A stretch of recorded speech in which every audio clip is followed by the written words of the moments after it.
tous ceux qui voient cette belle vidéo, voici notre, notre histoire. L'histoire de ce beau projet qui a été Collectif M de 2020 à 2025.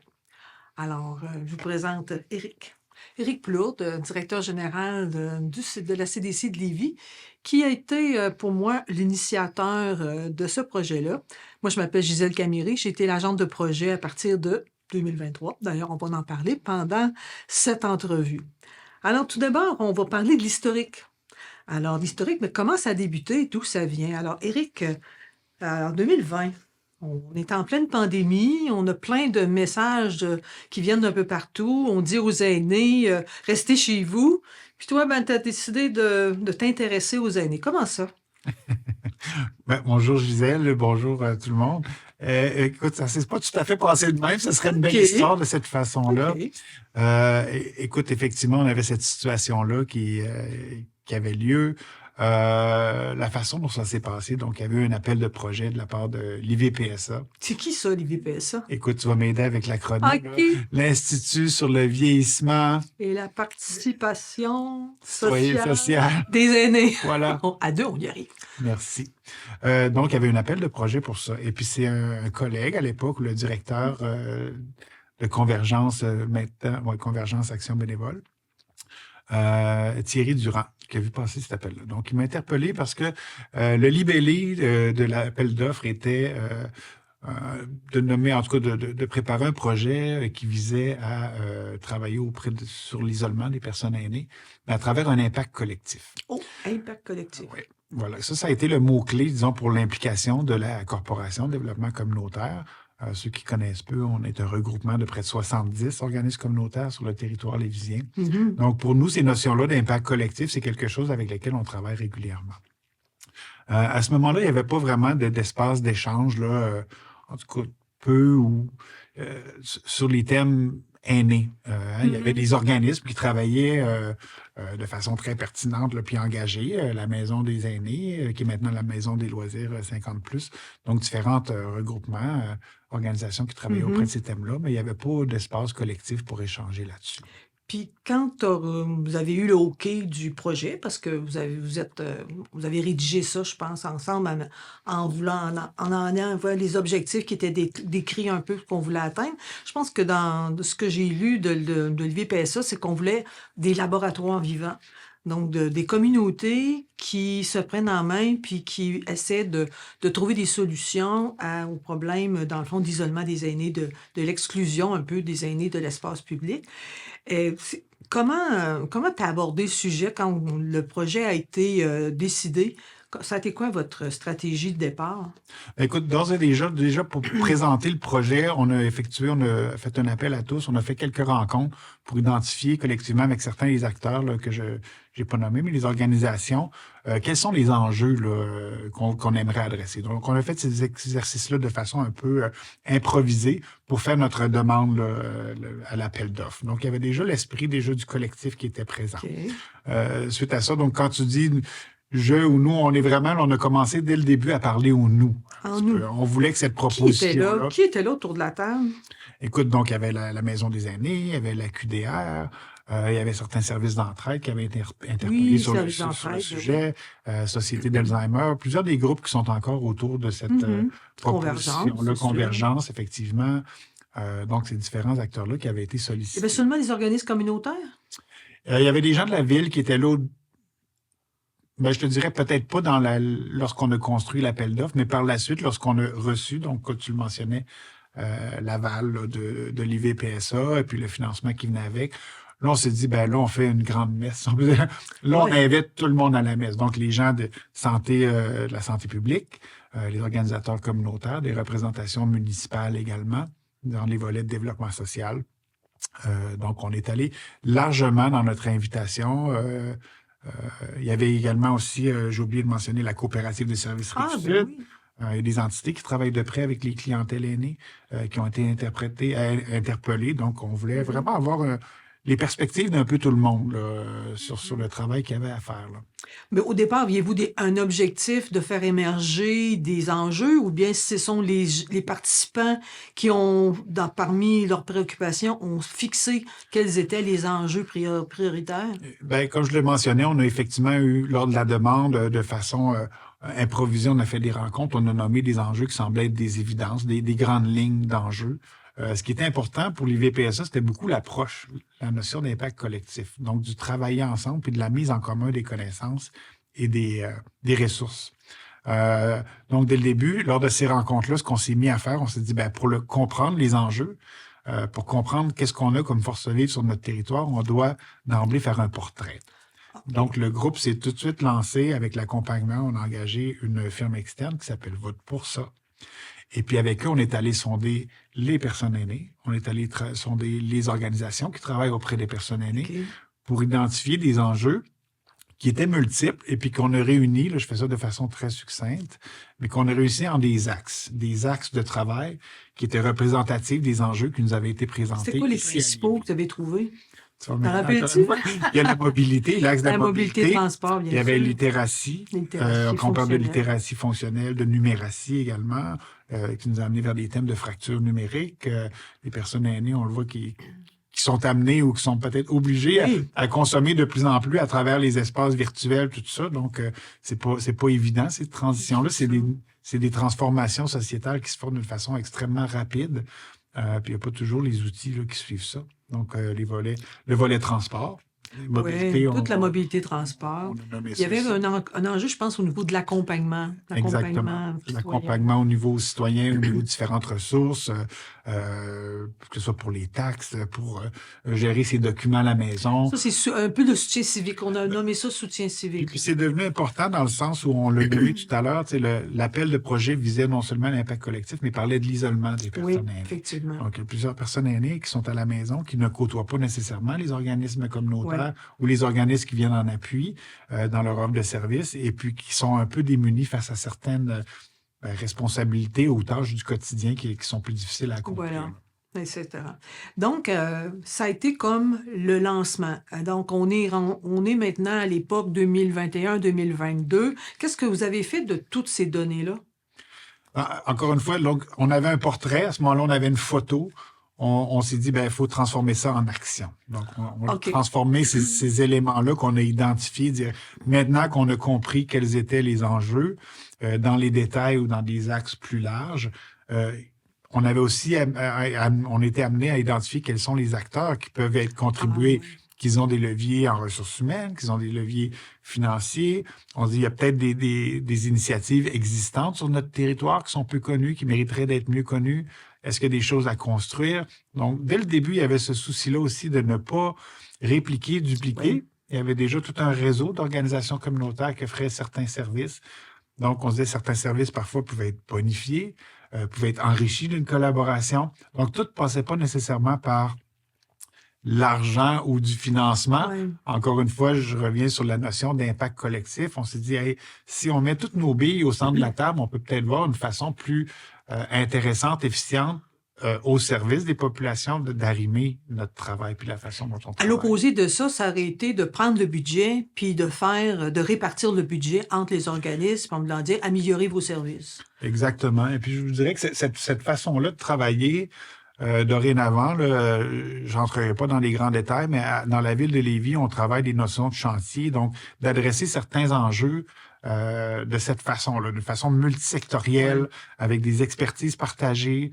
Je vous dirais que le collectif M, c'est ce qu'a fait école. C'est vraiment, ça a été les premières fois qu'on a commencé un laboratoire. Donc, on vient au laboratoire que tu mentionnais, de travailler de cette façon-là, puis même d'inviter des gens en leur disant, écoutez, vous ne travaillez pas directement avec cette clientèle-là, cette population-là, mais venez être contributifs à nos réflexions, puis venez nous aider à réfléchir, parce que ces enjeux-là, les enjeux touchent notre communauté dans son ensemble. Donc, d'élargir, dans le fond, sortir du cercle connu pour aller voir si on peut faire des alliances avec d'autres groupes.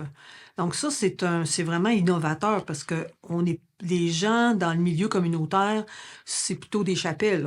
Chacun reçoit des budgets, essaie d'avoir le budget pour rendre le service qui est dans sa mission. Mais de travailler de concert à mettre ensemble nos énergies, ça, c'était complètement différent, là. Ben, écoute, tu sais, lorsqu'on parle d'innovation, hein, il y a de l'innovation qui réinvente, puis il y a de l'innovation qui est un petit peu une transition, une évolution de certaines OK. pratiques. Alors, tout n'est pas nouveau dans l'innovation. On comprend souvent le terme de cette façon-là. Alors, je crois qu'il y a des organisations qui travaillaient ensemble, mais ce qu'on s'est rendu compte, c'est qu'il y a peut-être certaines approches qui méritaient d'être structurées, puis de développer une façon de travailler qui était pérenne. Parce que c'est des blagues qu'on nomme souvent dans d'autres projets, parce qu'on dit si les deux personnes qui travaillent ensemble puis ont une bonne volonté, ils s'entendent bien, c'est facile. Mais Ouais. parfois, les gens changent, il y a de la mouvance, ne serait-ce que dans les ressources humaines. Ouais. Donc, s'assurer que la pratique puis la façon de faire la chose, elle est bien décrite, elle est bien structurée, ben ça permet de continuer à offrir les services qui sont promis ou qui sont offerts. Donc, il y avait cette visée-là également de pérenniser ou, pardon, de structurer certaines approches qui étaient déjà présentes. Les intentions étaient là, les acteurs étaient en présence. Donc, il y a le mot efficience là, qui me vient à l'esprit, là, Ouais. mais c'est pas. Donc, il y avait un peu ces notions-là. Là. Comment devenir plus fonctionnel, efficient. Là, un peu. Si tu avais à exprimer, dans le fond, de quoi tu es plus fier dans ce démarrage-là du projet? Je crois que j'ai mentionné le fait que ça le fait école. Donc, c'est cette capacité-là, les gens, à ramener leurs réflexions puis leurs efforts vers l'objet ou l'individu, Ouais. la personne aînée, dans ce cas-ci, la personne aînée vulnérable, isolée. Et puis de centrer ses efforts, non pas sur son organisation, mais tu sais, j'utilisais souvent à cette époque-là l'image de mettre les cartes sur table, puis mettre tout au centre de la table. Donc, de reconnaître les efforts et les apports de tous et chacun, de comprendre mieux les leviers puis les opportunités qui sont là, puis des fois qu'on ne voit pas tout seul, mais qu'en grand nombre, on dit « Hey, là, on a une opportunité. » Puis de la même façon, peut-être l'autre côté de cette médaille-là, c'est d'avoir une voix multiple qui est capable de nommer les mêmes enjeux. Donc, dire si on va à faire des demandes ou à faire des représentations, on a dit, bon, on a fait une démarche où on a sondé une grande population de personnes aînées, on a sondé les OBNL, c'est ce qu'ils nous disent. On arrive maintenant en étant un collectif de 20-25 partenaires qui vous dit, nous comprenons collectivement que ce sont nos enjeux. Donc, il y a quand même une force là. Force du nombre. Cette force du nombre, du collectif, hein, d'où le nom, c'est porteur aussi dans des volets de revendication, de faire entendre ces voix-là. Je t'en pose un autre. Pourquoi ça s'appelle collectif M? A-I-M-E? C'est l'acronyme avec lequel, qui était lié beaucoup à l'appel de projet, au nom là, ce qu'on cherchait à faire avec le projet. Donc, c'était le collectif M, c'était action. Tu vois, le premier mot, c'était ça, c'était un passage à l'action. Action. Intégration. Ben voilà, le volet isolement. Donc, c'était intégré. Mobilité, parce que c'était un thème qui était majeur. Puis engagement. Ouais. Donc, tu vois là aussi, il y a des notions que j'ai mentionnées qui touchent à ce volet-là, l'engagement des partenaires, l'engagement envers les objectifs du projet. Donc, pour nous, c'était un vocabulaire qui était porteur. OK. Alors, si je te cède la parole et on parle maintenant du projet. Alors, c'est toi qui me poses des questions. Oui. Ben effectivement, très heureux quand on avait déjà 2 ans d'histoire là, dans tous ces processus-là lorsque on s'est rencontrés. Je te dirais, toi, d'arriver dans le projet, c'était quoi tes perceptions quand tu es arrivé dans cet univers-là qui était déjà, en ce que semi-construit? Oui, ben c'est ce que j'ai aimé au départ. Quand j'ai répondu à l'appel, parce que, bon, j'ai plein d'autres choses, je suis à la retraite quand même depuis un certain temps, et que j'ai vu la description de la personne qu'on cherchait pour animer ce collectif-là, il y avait des éléments par rapport à travailler en groupe, travailler des enjeux, etc. Et ça m'a une pipe. Et ce que j'ai été... et je sais pas si tu te souviens, mais dans nos premières rencontres, ce que je disais, c'est que je voulais surtout éviter qu'on fasse un projet qui permette, comme on dit, d'utiliser les fonds, puis qu'après ça, il ne reste plus rien. Moi, le mot pérenniser, là, c'était comme un leitmotiv. Là. Je ne voulais pas passer à côté de ça. Mais ma plus belle surprise, en fond, c'est de voir que quand je suis arrivée, il y avait un plan. Vraiment un vrai plan, là, dans le fond, autour des axes, avec des actions précises, avec un groupe de collaborateurs. Pour moi, qui a fait tout un chemin dans ma vie professionnelle dans le monde des écoles, je dis, oh wow, il y a déjà tout un élan de fait. Et ma préoccupation, c'était de voir que veulent maintenant les gens, comment reprendre le travail qui était amorcé, parce qu'il y avait déjà des chantiers, il y avait déjà des comités, pour les amener plus loin, parce que j'ai dit, mon Dieu, on est en 2023, en mai 2023, et ça se termine en 2025. Ça nous donne à peu près 18 mois pour réaliser. Elle dit go. Ça a été go. Puis, je me souviens, parce qu'à ce moment-là, on était quand même ambitieux. Hein. Au début du projet, on a fonctionné pendant 1 année et demie, voire 2 ans, sans charger de projet. On se disait, hey, l'impact collectif est plus fort que tout. Les partenaires pourront porter cette démarche-là, pour se rendre compte que dans les faits, c'est à peu près impossible pour les gens de dégager du temps dans leur poste de direction, etc., pour animer ça. Donc, puis quel a été donc, quand tu as fait ces constats-là, tes stratégies, la façon dont tu l'as compris, puis comment tu t'es mis à travailler, là, s'il y avait sur place? Ben moi, dans le fond, ça a été de voir quels sont les comités qui étaient là. Je pense qu'un des premiers, je suis arrivée juste sur le lancement d'un outil que, justement, la première réalisation du collectif, qui a été un outil sur la conduite automobile. Puis c'était une belle collaboration parce que c'était déjà un projet qui était dans les cartons de la table des aînés, une préoccupation d'accompagner les aînés dans cette phase-là où on doit décider est-ce que je garde ou non mon permis de conduire. Alors, tout adulte qui a un certain âge, puis ça peut arriver à tout âge, là, mais on sait que dans la vie d'adulte, quand on arrive dans un certain moment, certains événements font que des gens doivent perdre leur permis de conduire et il n'y avait pas d'accompagnement. Donc, moi, je suis arrivée, on lançait cet outil-là qui était une collaboration avec des chercheurs et la table des aînés, un très bel outil d'ailleurs qui maintenant qui a été repris par la SAC. Qui a fait école aussi. Qui est repris par la SAC, qui était disponible en ligne. Donc, ça, j'ai trouvé ça très génial. J'ai dit, bon, donc, il y a vraiment des réalisations possibles.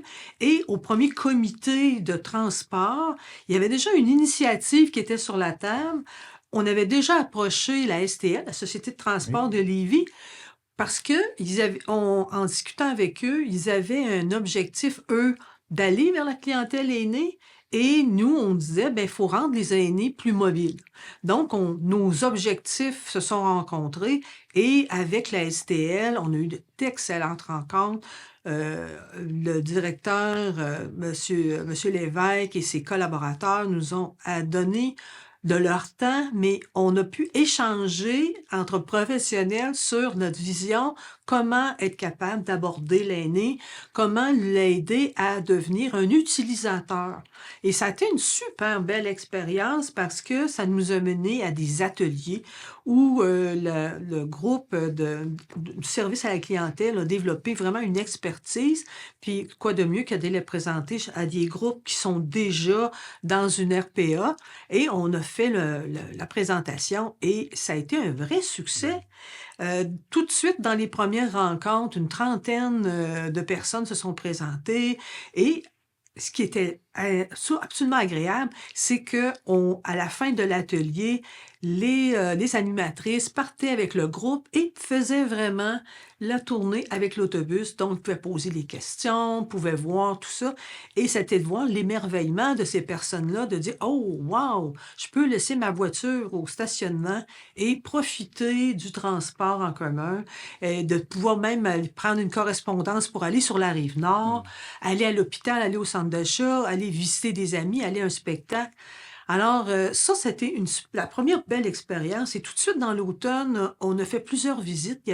On a contacté les RPA et avec les animateurs de loisirs, on a pu faire plusieurs rencontres, à tel point qu'il y a au moins 300 personnes qui ont bénéficié des ateliers, il y en a eu à l'automne, il y en a eu au printemps, et ça a été un succès. Et là, maintenant, on commence à avoir plus d'aînés dans les transports. C'est pas facile pour tout le monde parce qu'on sait que dans un transport d'autobus, il faut quand même une certaine mobilité de soi-même, mais ça nous a permis de voir que c'est une solution possible. Puis on sait qu'avec tous les enjeux de circulation circulation qu'on a eue ici à Lévis, de laisser sa voiture au stationnement. Il y a beaucoup de personnes qui étaient très contentes de le faire. Alors ça a été une de nos expériences. Puis en plus, on a pu faire un projet de vidéos qu'on pourra vous montrer peut-être en clip sur notre vidéo, de montage de personnes aînées qui ont accepté de tourner une vidéo promotionnelle d'utilisateurs d'autobus. Donc, ça a été une super belle expérience avec un partenaire qui n'est pas un partenaire exclusif à la clientèle aînée. Donc, ça a été une super belle expérience. Ça, c'est un des projets qu'on a pu réaliser.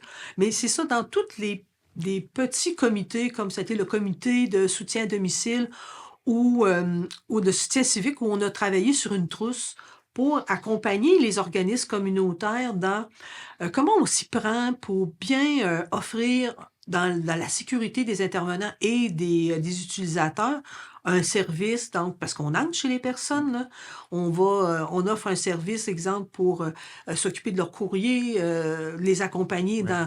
dans un rendez-vous, etc. Donc, il y avait pas d'outils.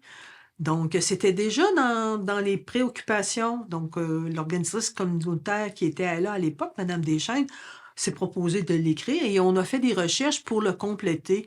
Et là, on vient de le lancer. Donc, c'est un outil extraordinaire qu'on va pouvoir partager avec la communauté du communautaire ici, mais aussi avec la communauté extérieure. Alors, ces exemples de projets nous ont permis de démontrer qu'avec des fois peu de ressources, Ouais. parce que je pense aussi le projet qu'on a fait en numéricie, avec le numérique qu'on a fait avec l'OMH, Oui. où on a utilisé des appareils qu'on a recyclés, on les a proposés à des individus, on a trouvé un enseignant et ces gens-là ont pu être initiés pour presque rien à la tablette et on leur a remis la tablette. Oui. Donc, on a des groupes d'aînés qui n'avaient aucune connaissance de l'utilisation d'une tablette qu'on a pu rendre autonome. Ouais. Donc, ça nous donne des exemples de comment on peut transformer la vie des gens si ensemble, on cherche des solutions. Donc, l'idée de base de réunir les expertises, réunir les efforts, ben ça, on voit que ça produit. Puis souvent, ça ne nous coûtait pas excessivement cher. Même, on a des fois des enjeux de dire, on va-tu le dépasser, le budget? Parce que les enjeux de collaboration font que on n'est pas obligé d'investir tout le monde dans une ressource. Alors ça a été un élément intéressant de pouvoir... et mon rôle, moi, c'était un peu de faire la connexion entre tous ces organismes-là et de faire l'ordre du jour, convoquer, etc., animer, faire les comptes rendus. Mais le restant, c'est eux qui le faisaient. Mhm. Et ce qui est intéressant, c'est que présentement, ça a donné des idées à d'autres personnes pour faire des choses. On a toute la littératie fonctionnelle aussi, l'organisme Alpha Entraide avec notre amie Martine qui a développé des ateliers pour des personnes qui sont dans des RPA, mais une clientèle là, vraiment âgée. Là, la grande majorité ont 80, 90. Puis, on les a intéressés à des voyages dans le monde. Alors, c'est absolument adorable. Et ces ateliers-là permettent à des gens de se socialiser, d'échanger, etc. Donc, ce sont des choses faciles, Oui. qui demandent peu de matériel, qui demandent juste de partager son expertise. Alors, ça a été extraordinaire. Il y a aussi Convergence avec le soutien à domicile qui a développé un projet. On les a aidés à donner un petit coup de pouce pour accompagnement citoyen. Ils ont fait une demande à CADA, mais nous, on les a aidés à démarrer dans le fond, la partie visuelle de tout ça, puis on les a suivis là-dedans. Donc, ça, c'est des beaux projets qui ont été mis rapidement en marche. Mais je te dirais que ma préoccupation première, après ça a été d'autres choses, là. Ben, vas-y, parce que là, je me disais, j'avais cette question-là aussi. Tu sembles être fier de beaucoup de Hey! réalisations. Il y a eu beaucoup de belles réalisations. Puis, je me permets de mentionner qu'on les a pas toutes nommées. Là. On n'a pas passé au travers. Il y a eu la chorale, il y a eu le groupe rock, il y a eu d'autres initiatives. De quoi est-ce que tu es la plus fière là, dans ce projet-là? Là? Ben, ce que j'étais le plus fière, j'ai été capable, dans le fond, d'illustrer le laboratoire. C'est que pour pouvoir démontrer aux gens que c'était possible de travailler collectivement ensemble puis de donner des résultats, on n'avait pas le choix, il fallait avoir des produits finis. Fallait qu'il y ait un résultat quelque part. Et quand on a fait l'année dernière une espèce de bilan de tournée de tous les projets, des initiatives qui ont été mis en place, ben le constat, ça a été que, wow, en l'espace d'un an, on avait élaboré 8, 9 projets. Alors, puis les gens n'ont pas senti que c'était épuisant nécessairement pour eux. Donc, on avait fait la démonstration que c'était possible. Oui. Mais ça fait naître une question. Qu'est-ce qu'on fait après? Oui. Ben, Qu'est-ce qu'on fait on s'en après? allait là. Dans le volet de la fameuse pérennisation, tu as parlé de belles réussites. Tu mentionnais même que ça ne coûte pas tout le temps des sous, mais ça coûte quand même du temps, de l'énergie de la part des gens qui s'engagent dans ces démarches-là. Ouais. Donc, qu'est-ce qui se passe? C'est souvent ça, le milieu communautaire, ceux qui y travaillent. Il y a du financement par projet, il y a des opportunités qui viennent. On met des choses en place qui sont pertinentes, semble-t-il, pour l'ensemble des parties prenantes et les usagers ou les clientèles visées, mais ensuite de ça, le financement disparaît. Donc, à quoi on peut s'attendre avec l'héritage ou la pérennisation du collectif? Ben, c'est pour ça que cette idée-là de pérennisation, fallait l'adresser. Et je l'ai adressée dès l'automne 2023 à un comité. J'ai fait un appel, dans le fond, au groupe du collectif. J'ai dit, il faut qu'on se pose la question sur qu'est-ce qu'on fait après. Et dans ce groupe-là, on s'est dit, ben, il faut on faisait le bilan un peu, qu'est-ce qu'on aime dans ce qu'on fait dans le collectif. Les gens disaient, ben, c'est parce qu'on peut adresser justement des problèmes au centre, on cherche les solutions ensemble. On dit, ben oui, mais est-ce que tout le monde est d'accord avec ça? Où est-ce qu'on s'en va? Et aussi, on élaborait aussi beaucoup sur la démographie de Lévis. Oui. Parce que on s'interrogeait, on avait des chiffres un peu, puis on se disait, parce que Lévis est attractif, présentement, depuis 2 ans, on voit arriver massivement des gens de l'extérieur qui sont en majorité des gens pré-retraités, retraités, et on a l'émergence aussi de grandes habitations. Oui. Qui viennent, qui se sont installés beaucoup dans des jardins, mais aussi, on le voit sur des rivières à Saint-Nicolas. Et donc, on dit toute cette population-là fait en sorte que sur le territoire de Lévis, le groupe des 65 ans et plus, on va en reparler au colloque, mais le groupe des 65 ans et plus est vraiment en croissance, mais en croissance au-delà du 25, on s'en va vers le 30 %. Ça veut dire que d'ici 2030, 2035, une personne sur 3 va avoir plus de 65 ans à Lévis.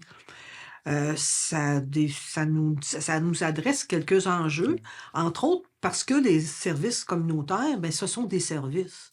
Est-ce que tu crois que le travail du collectif pouvait avoir pris part à beaucoup des activités? Je pense qu'il y a eu une transition. Là, on travaillait des objectifs qu'on s'était fixés, mais la conversation est allée plus vers les enjeux du vieillissement. Là, on commençait, comme tu le dis, les experts connaissent les données, les gens autour de la table connaissent ce qui s'en vient ou ce qu'on vit présentement. Puis que cette inquiétude-là, on parle de pérennisation, de suite des choses. Donc, je pense qu'il y a eu ce transfert-là un peu de souci de comment on continue de travailler ces enjeux. Mais c'est pour ça, dans le fond, c'est comme si on a repris la conversation que tu avais initiée au début. On l'a repris avec les gens, on a fait appel à une firme comme Niska et on a fait des ateliers où on a adressé cet enjeu-là d'une façon plus large en disant, on a cette démographie-là qui va transformer la population, qui pourrait risquer d'atteindre un point de rupture au niveau des services, services de la santé, des services déjà des organismes communautaires qui ils ont déjà des enjeux dans le fond, de personnel, des enjeux aussi de bénévoles. On s'est dit, ouais, mais si on double la population, si on la triple, comment on va répondre? Donc, c'est pour ça qu'on a amené cette discussion-là autour de ces rencontres-là, en se disant, ben, quels sont nos meilleurs appuis, quelles sont nos meilleures stratégies. Donc, on a adressé, dans le fond, le problème à ces groupes-là. Et on a parlé de stratégie, on dirait, parce que l'habitude de collaborer, on a fait l'historique Oui. des collaborations. Mais les gens ont dit, oui, on a l'habitude de collaborer, mais dans ces collaborations-là, quelles étaient les meilleures attitudes, les meilleures stratégies? On dit, c'est quand qu'on parle pas en jeu, mais qu'on parle en nous. Oui. Quand on est capable d'être capable de se trouver une solution qui peut s'appliquer collectivement. Donc, on a travaillé dans ces ateliers-là et à l'aide, dans le fond, de notre animateur, puis être capable de nommer les meilleures stratégies. Et ça nous a amené en novembre dernier vers, ben oui, on a des apprentissages, on a des liens, qu'est-ce qu'on va garder de collectif? Mais aussi la grande question, quel est l'organisme ou la structure qui pourrait être, l'espace de discussion qui pourrait être gardé pour continuer la discussion. Parce que ce qu'on se rend compte, c'est que l'univers se transforme. Donc, il y a des nouveaux enjeux, il y a des nouveaux... on sait déjà, il y a des enjeux au niveau des services de santé, il y a des modifications, il y a des nouvelles politiques, il y a des enjeux au niveau de la population. Donc, il faut que le dialogue continue. Mhm. Donc, c'est ce dialogue-là qu'il faut conserver. Puis on s'est dit, qui va pouvoir le poursuivre? Alors, on s'est posé la question et les gens en sont venus qu'il y a déjà une structure ici à Lévis, donc qui est la table des aînés Lévis-Saint-Lambert, qui a pour nous la chance d'être déjà un organisme à but non lucratif. Ce qui est rare pour les tables locales parce que habituellement, les tables locales d'aînés, ce sont des regroupements, mais pas des organismes en tant que tels. Des espaces de travail. Des espaces de discussion, de travail, de concertation pour pouvoir ensuite donner un avis qui va être acheminé à la table régionale, parce qu'il y a une table régionale aussi en Chaudière-Appalaches. Mais comme il n'y a pas de budget de rattacher à ça, on s'est dit, donc la table, si elle veut travailler, elle avait des enjeux. Donc, nous, ce qu'on a décidé, c'était de miser sur cette structure-là. Et ce que les groupes ont dit, dans le fond, ce que les gens ont dit, on pense que la table pourrait être le bon porteur. Et on s'est adressé à la table, on dit, pensez-vous que ça pourrait le faire? Si on vous accompagne, si on vous donne les moyens de le faire, et ils ont relevé le défi.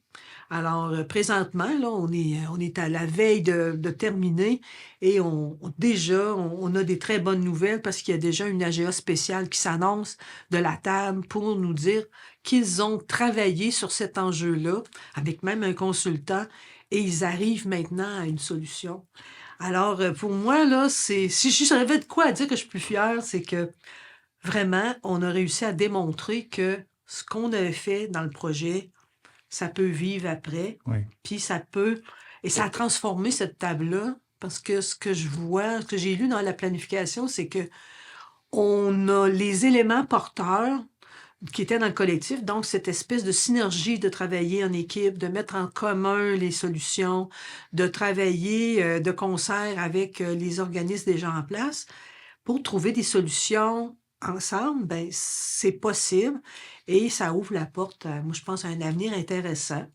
Mais ils ont surtout aussi nommé, je pense qu'ils n'auront pas le choix d'avoir une certaine permanence pour pouvoir mener les projets, parce que ça faisait aussi partie de la démonstration, tu l'as nommé tantôt. Oui, il n'y a pas que moi, tu sais, regarde, je suis pas unique, là. Peut-être qu'il y a d'autres retraités, mais il y a aussi beaucoup de jeunes personnes qui ont beaucoup d'aptitudes à être capables de concerter les gens. Mais au moins, le travail a été initié. Exact. Alors, le restant, moi, je te dirais que ça appartient aux gens qui sont là. Il y a déjà une bonne base de faits. Et les membres qui sont là ont mis la table. Puis le restant, moi, je pense, leur appartient. Alors, je suis très fière de ça parce que c'était comme on dit, un enjeu, mais c'était l'objectif. Vraiment, c'était qu'il y ait une pérennité. Exact. C'est que quand on va fermer les livres le 28, il va y avoir une suite. Puis qu'on essaie de se projeter dans un Lévis 2030. Puis il y aura des projets communs, il y aura des chantiers, il y aura une voix qui porte les besoins des aînés. On est dans la première et la dernière lettre de notre acronyme M, avec l'action et l'engagement. Puis j'aime ce que tu mentionnes parce que, outre, évidemment, on voulait avoir un héritage dans l'esprit de la chose, du travailler ensemble, de la collectivité, mais là, ça a été pris en main pour développer une stratégie puis une Oui, méthode à tout ça. Donc, c'est pas juste un rêve ou vol. des souhaits qu'on se donne. On se donne les moyens d'atteindre ces objectifs-là.